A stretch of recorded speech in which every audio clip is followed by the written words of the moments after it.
mi nombre es Tania Franco y en esta ocasión vamos a hablar sobre los fármacos antihipertensivos. Sabemos que el corazón actúa como una bomba que envía una fuerza o que ejerce una fuerza en las paredes de las arterias y de esta manera se da lo que son las contracciones de nuestro corazón. Al aumentar esta presión ocurre lo que es una hipertensión, que para esto hay diferentes fármacos que pueden disminuir lo que es la presión arterial. Entonces, primero que nada vamos a hablar sobre lo que son los diuréticos. Los diuréticos son aquella familia que también son conocidos como pastillas de agua. ¿Por qué? Porque lo que hacen es que eliminan la retención que tenemos tanto de agua como sodio.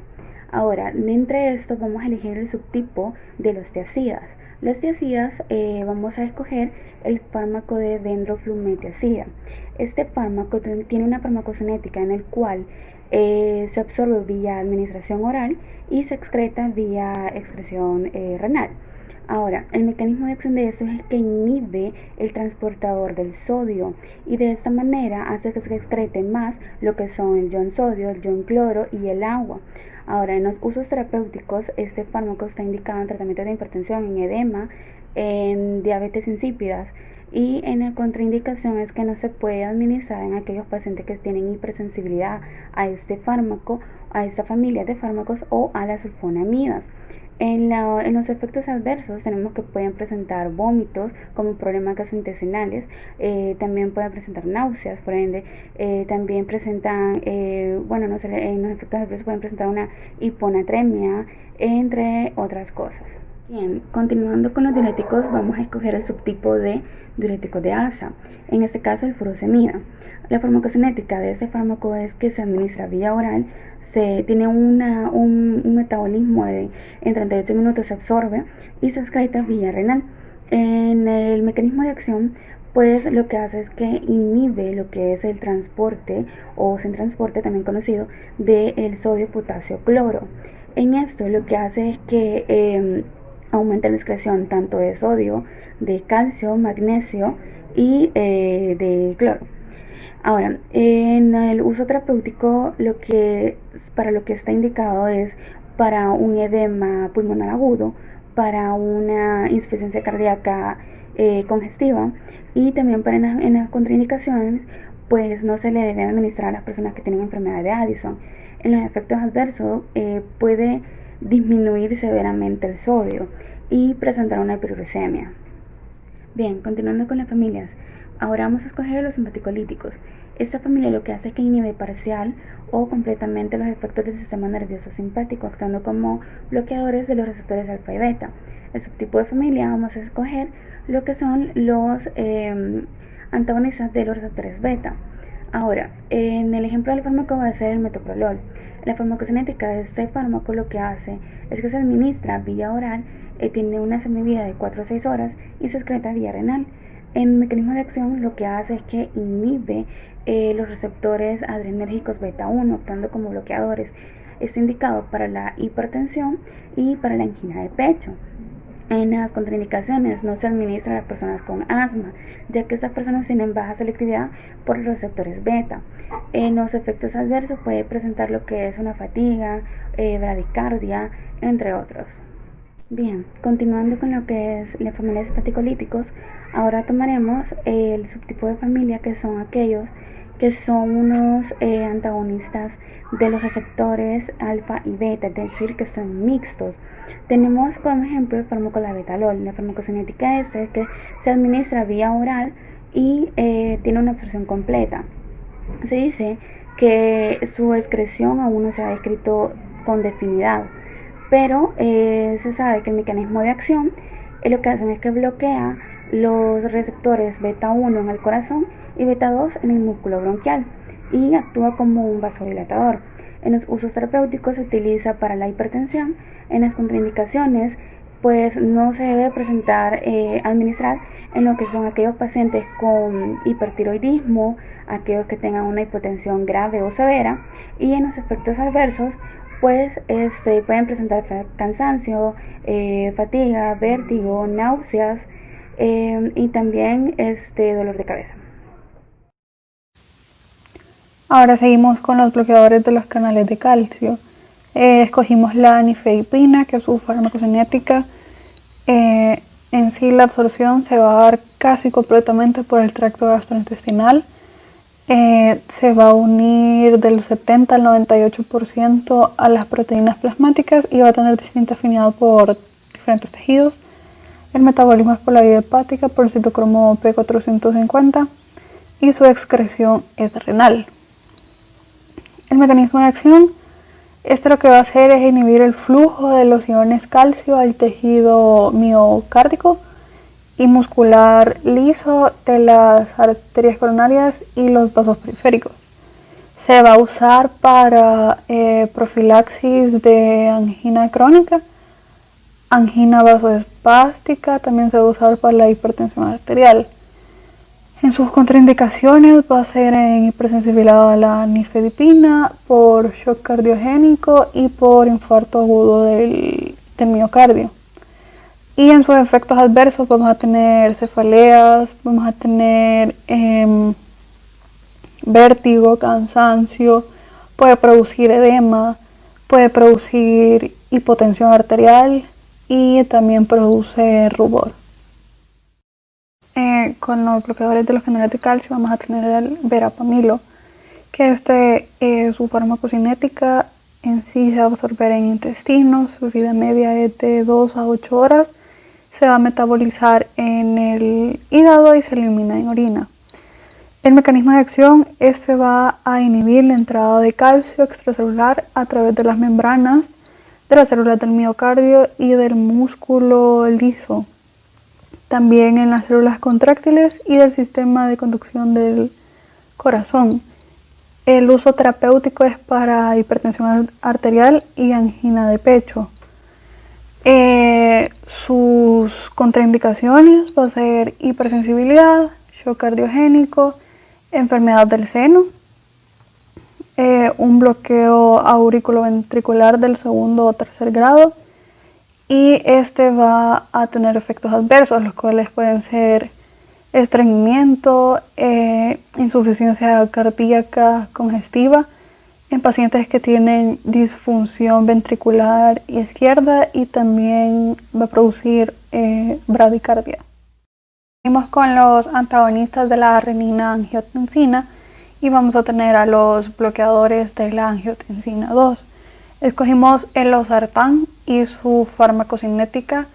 La absorción se va a dar en tracto digestivo y va a tener la distribución del 99% de su metabolito activo. Se van a unir a proteínas plasmáticas, principalmente a la albúmina. Se va a metabolizar en el citocromo P430 y su excreción va a ser renal.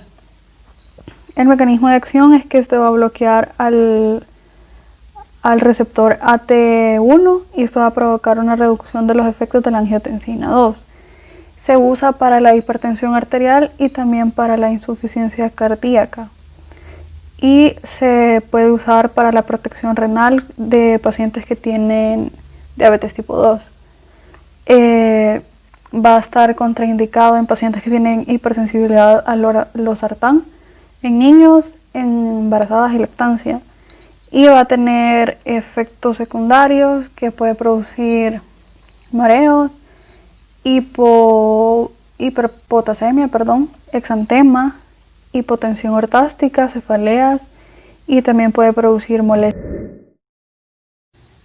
Los fármacos inhibidores de la enzima convertidora de angiotensina, que acá utilizamos al captopril. En la farmacocinética, esta se va a absorber en el 75% en tracto gastrointestinal.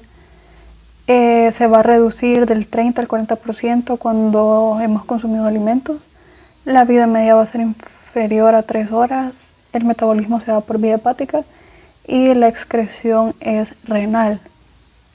Su mecanismo de acción es que esta va a inhibir a la enzima convertidora de angiotensina, y esto va a hacer que se reduzcan las concentraciones de angiotensina 2 y va a provocar una disminución de la actividad vasopresora y una secreción reducida de la aldosterona. Se usa más que todo para hipertensión arterial, insuficiencia cardíaca congestiva, para infarto miocárdico y también para nefropatía diabética. Las contraindicaciones van a ser hipersensibilidad al captopril, antecedentes de angioedema en la segunda y tercera trimestre de embarazo, y los efectos va a producir vómitos, dolor abdominal, puede producir alopecia, trastornos del sueño, va a producir mareos, tos seca, va a producir disnea y va a... Los vasodilatadores son fármacos que se utilizan para expandir arterias y venas, evitar la contracción de los músculos y el cierre de las paredes de estas, y lo que conlleva a un mejor flujo sanguíneo. Como primer fármaco tenemos lo que es la hidralazina. Este fármaco su uso terapéutico es para la hipertensión, la insuficiencia cardíaca crónica y congestiva. Este fármaco se va a administrar por medio de vía oral. Presenta un metabolismo hepático, excreción renal y una vida media alrededor de 1 a 2 horas. Su biodisponibilidad es del 20%. En el caso del mecanismo de acción va a activar lo que es la guanicilciclasa y va a aumentar los niveles de GMP cíclico. En sus efectos adversos puede provocar lo que es un infarto al miocardio, hipotensión, entre otros. Como segundo fármaco tenemos lo que es el minoxidil. Este fármaco se utiliza para tratar la hipertensión arterial. Se va a administrar por medio de la vía oral. Presenta 20% de excreción renal, tiene metabolismo hepático, tiene una semivida de alrededor de 3 a 4 horas. Sus concentraciones máximas son en 1 hora. El mecanismo de acción de este fármaco es que va a activar el conducto de potasio modulado por ATP, al abrir dicho conducto en el músculo liso y con ello permitir la salida de potasio, es decir que lo va a relajar. Sus contraindicaciones son principalmente la hipersensibilidad al fármaco, y sus efectos adversos van a ser taquicardia, pericarditis, derrame pericárdico, y los más comunes pueden ser náuseas, vómitos, entre otros. Como tercer y último fármaco tenemos lo que es el nitroprusiato. Este fármaco se podría decir que es de elección de esta familia, de los vasodilatadores. Va a presentar una vida media alrededor de 1 a 2 minutos. Presenta metabolismo hepático, excreción renal y se puede administrar por vía parenteral. En el caso de su mecanismo de acción, va a activar lo que es la guanicilciclasa y va a producir lo que es su efecto vasodilatador.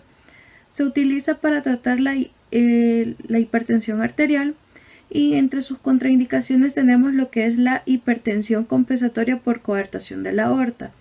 Sus efectos adversos pueden ser hipotensión severa, toxicidad por cianuro, hematomoglobinemia, etc. Bueno, y estaríamos hablando sobre los casos clínicos. En el primer caso clínico tenemos una paciente de 45 años de edad, femenina con historia de hipertensión arterial ya medicada con enalapril de 10 miligramos vía oral. Se toma una tableta cada día, con lo que ella refiere que está controlada. Hoy consulta con historia de tos seca, más fiebre de 39 grados centígrados, de evolución de 5 días. Además refiere de anosmia, que lo vamos a conocer como la falta o sensibilidad o poca sensibilidad al olfato, y ageusia, que lo vamos a conocer también como la falta o pérdida de sensibilidad al gusto. Se automedicó con acetaminofén, una tableta vía oral cada 6 horas y una Tapsin de la azulita cada 8 horas. Entonces ella no nota mejoría, va a la consulta. Entonces, una vez en la consulta, se le toman sus datos, vemos sus signos vitales, que tiene su tensión arterial en 160 sobre 90, lo cual no debería estar así tan elevada. ¿Por qué? Porque ella ya está medicada. Entonces luego vemos que su frecuencia cardíaca es de 110 latidos por minuto, su temperatura es de 39 grados centígrados, lo que refiere que también tiene bastante fiebre. Su frecuencia respiratoria es de 28 por minuto y su saturación es de 89%. Ahora, en su sospecha diagnóstica la estaríamos tratando por hipertensión arterial como un caso también sospechoso de coronavirus. Bueno, y ahora del caso vamos a empezar a responder. Entonces, según la clasificación de hipertensión arterial, ¿cómo la clasificamos con estos datos? Ahora, aquí tenemos la clasificación anterior, que es la del 2017, y tenemos a la clasificación del 2020, la más reciente. Entonces, si comparamos en relación a su sistólica variante, vemos de que es de 160 sobre 90. Entonces, estaría clasificada en hipertensión en etapa 2, porque aún en la 2017 nos habla que su sistólica, si es mayor o igual a 140, la estaríamos clasificando en etapa 2. Y su diastólica, si es igual o mayor de 90, también. A diferencia de acá, que su sistólica variante puede ser de 160 o mayor de 160, estaríamos en etapa 2 de hipertensión, y en su diastólica esa sí sería en grado 1 o etapa 1, pero sí la estaríamos clasificando como hipertensión en etapa 2. En el punto número 2 nos preguntan a qué familia farmacológica pertenece el enalapril y cuáles son sus efectos adversos. El enalapril es un inhibidor de la enzima convertidora de angiotensina, conocida como IECA, y también es un profármaco del enalaprilato, diseñado para su administración oral. Forma parte de una familia de inhibidores de la IECA, el captopril, el lisinopril, el ramipril, y entre sus efectos adversos mucho más frecuentes tenemos el vértigo, la causa cefalea del paciente, el pacientito presenta diarrea, fatiga, náuseas, rash, y también presenta hipotensión en muchos casos. Ahora, entre sus casos menos frecuentes, pero que se pueden dar, está la proteinuria, la glucosuria, las alteraciones en el sentido del gusto y la hepatotoxicidad. Y en el punto 3 nos piden que describamos los componentes de la Tapsin, que expliquemos por qué esta paciente no debe automedicarse con ella y cómo le afectó en su patología de base. Entonces, entre los componentes de la Tapsin tenemos el ácido acetilsalicílico en 500 miligramos, el bitartrato de fenilefrina en 8 miligramos y el maleato de cloro. Explica por qué la paciente no debió automedicarse. Bueno, como ya sabemos, uno de los grandes riesgos de la automedicación es la intoxicación por medicamentos. Entonces, lo más ideal aquí es pasar consulta con un doctor o con alguien que realmente sepa el manejo de los fármacos. No tenemos por qué tomarlo tan a la ligera. Entonces, la Tapsin va a contener lo que son antiinflamatorios no esteroideos, en este caso el ácido acetilsalicílico. Sabemos de que va a disminuir el efecto antihipertensivo de grandes grupos de los fármacos, como son los IECA, los diuréticos y betabloqueadores adrenérgicos. Y si recordamos, al principio estábamos hablando de que el enalapril pertenecía al grupo de fármacos de los IECA. Entonces, inconscientemente, al tomar la Tapsin, estamos disminuyendo el efecto antihipertensivo de este grupo. Ahora, también presenta antihistamínicos, y en este estaríamos hablando de la clorfenamina, que tiene un efecto anticolinérgico, ya que va a producir un aumento de la presión arterial, palpitaciones y taquicardia. Y si no funciona el efecto antihipertensivo, estaríamos reflejando bastante el aumento de la presión arterial. Ahora, el descongestionante nasal, estamos hablando del bitartrato de fenilefrina. Este contiene un efecto de vasoconstricción, esto aumenta la presión arterial. Y si no funciona el efecto antihipertensivo, estamos hablando de que la paciente está jugando prácticamente con su patología de base al estar ingiriendo ese tipo de medicamentos. Como segundo caso clínico tenemos un paciente masculino de 58 años de edad con una historia de hipertensión de hasta hace 10 años, más diabetes mellitus tipo 2 en tratamiento con losartán de 50 miligramos por vía oral cada día y la metformina, una tableta cada 12 horas. Este es asintomático y consulta para el control de sus patologías de base y lleva exámenes que se tomó de rutina. El diagnóstico que se dio fue diabetes mellitus tipo 2, hipertensión e insuficiencia renal crónica estadio 3 más sobrepeso. Como tratamiento no farmacológico tenemos los cambios nutricionales, los cuales tenemos el control de peso para pacientes con hipertensión, con obesidad o sobrepeso. En la pérdida de 3 kilogramos nos va a dar una reducción de 7 a 4 miligramos de mercurio sobre la presión sistólica y la expresión diastólica. Pero una reducción de 12 kilogramos nos va a dar una decaída de 21 a 13 miligramos de mercurio en la presión arterial. Tenemos también lo de la dieta DASH, que se ha demostrado que reduce la presión arterial de 8 a 14 miligramos de mercurio. Y esta dieta consiste en lo que es una reducción de las grasas, las carnes rojas, los dulces y las bebidas azucaradas, reemplazándolas por gramos integrales, carnes de aves, productos lácteos bajos en grasas, pescados y frutos secos. Tenemos también el consumo de sal. Existen evidencias de que la reducción del consumo de sal se asocia a una disminución de la presión arterial en pacientes hipertensos. Tenemos también el aumento de la actividad física. Se les recomienda a las personas que con hipertensión que hagan una actividad física cardiovascular de 30 a 45 minutos 5 días a la semana. Tenemos también el abandono del tabaco. Esto es para poder evitar tanto enfermedades como cardiovasculares como no cardiovasculares. Y tenemos la disminución de bebidas alcohólicas. La disminución de bebidas alcohólicas o el cese total de estas va a producir una regulación o una baja en la presión arterial de personas o pacientes hipertensos.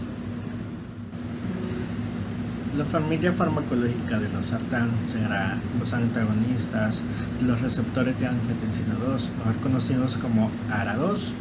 El mecanismo de acción de los sartán será que va a bloquear la unión de la angiotensina 2 a sus receptores y en consecuencia reducen la resistencia vascular periférica y la presión arterial. También tienden a reducir la masa ventricular en pacientes con hipertrofia ventricular izquierda. Entre sus efectos adversos tenemos los cardiovasculares, los cuales pueden provocar hipotensión, sobre todo en pacientes con hipovolemia o tratados con diuréticos. También tenemos los sistemas nerviosos, los mareos, cefalea, insomnio. Tenemos la hiperpotasemia, sobre todo en pacientes con insuficiencia renal crónica. Los respiratorios, infecciones vías respiratorias altas e inclusive hasta la tos, pero la tos va a ser consecuencia va a ser menor a los que se provocan o provocan los IECA. Otros efectos adversos puede ser la diarrea, el dolor abdominal, náuseas.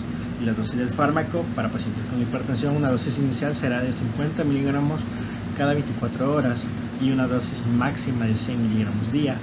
En pacientes con insuficiencia cardíaca, una dosis inicial de 12.5 miligramos cada 24 horas. Y en ancianos con insuficiencia renal y hepática se les recomienda iniciar con 25 miligramos cada 24 horas. Nos preguntan si podemos seguir o no con este tratamiento. La respuesta es no. Ya no se podría seguir con el tratamiento de los sartán más la metformina. ¿Por qué?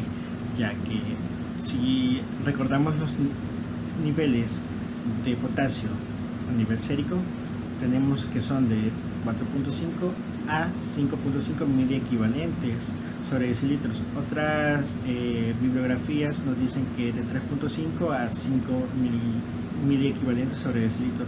Y si recordamos, en el caso del paciente presenta 6.0 miliequivalentes sobre decilitros, nos quiere decir que el paciente está en un estado de hiperpotasemia. Lo que hará la losartán es aumentar aún más los niveles de potasio de los que él ya tiene.